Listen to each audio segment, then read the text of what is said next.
2015 সালে আমাদের যে অষ্টম পে স্কেল হয়েছিল তার পূর্বে আমাদের 3টা টাইম স্কেল এবং একটা সিলেকশন গ্রেড প্রথা চালু ছিল 15 বছরে।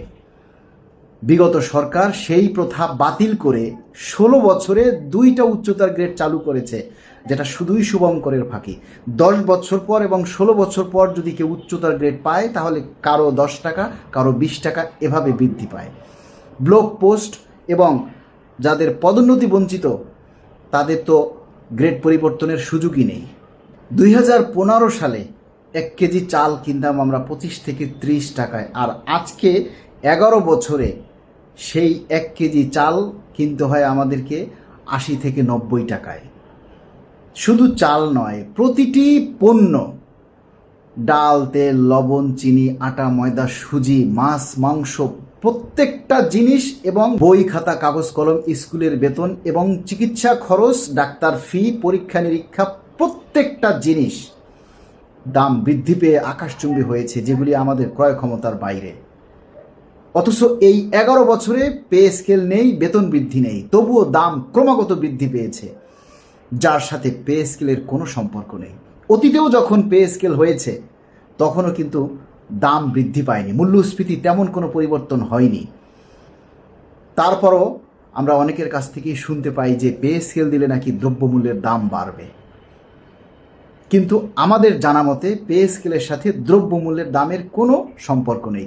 কারণ পে স্কেল দিলেও দাম বাড়ে, পে স্কেল না দিলেও দাম বেড়েছে। প্রতিটা সাধারণ কর্মচারী, পুলিশ, সেনাবাহিনী, নৌবাহিনী, বিমান বাহিনী, র্যাব, বিজিবি সদস্য, গোয়েন্দা সংস্থা থেকে শুরু করে প্রত্যেকটা কর্মচারী আজকে কষ্টে আছে। তারা পরিবার নিয়ে চলতে পারতেছে না। পরিবারের অসহ্য যে যন্ত্রণা, অসংখ্য মানুষ আছে, অসংখ্য সেনা সদস্য, পুলিশ সদস্য, অন্যান্য ডিফেন্সের সদস্য আছে যারা বাজারে গিয়ে আড়ালে চোখ মুছে, কিন্তু কাউকে বলতে পারতেছে না। কেননা আমরা সরকারি চাকরিজীবী, সরকারি চাকরি করে সংসার চালাতে পারছি না, এই কথাটা সাধারণ কোনো মানুষ বিশ্বাস করতে চায় না। আর এটা সাধারণ মানুষের কাছে প্রকাশ করলেও এটা সরকারের ভাবমূর্তি ক্ষুণ্ণ হয় বলে আমরা মনে করি।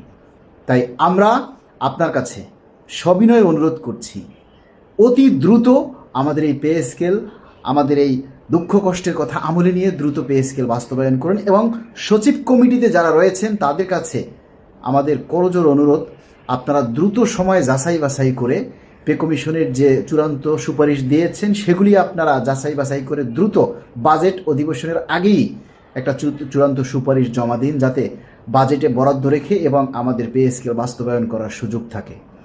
তাই আপনাদের কাছে এটাই শুধু আমাদের ফরিয়াদ।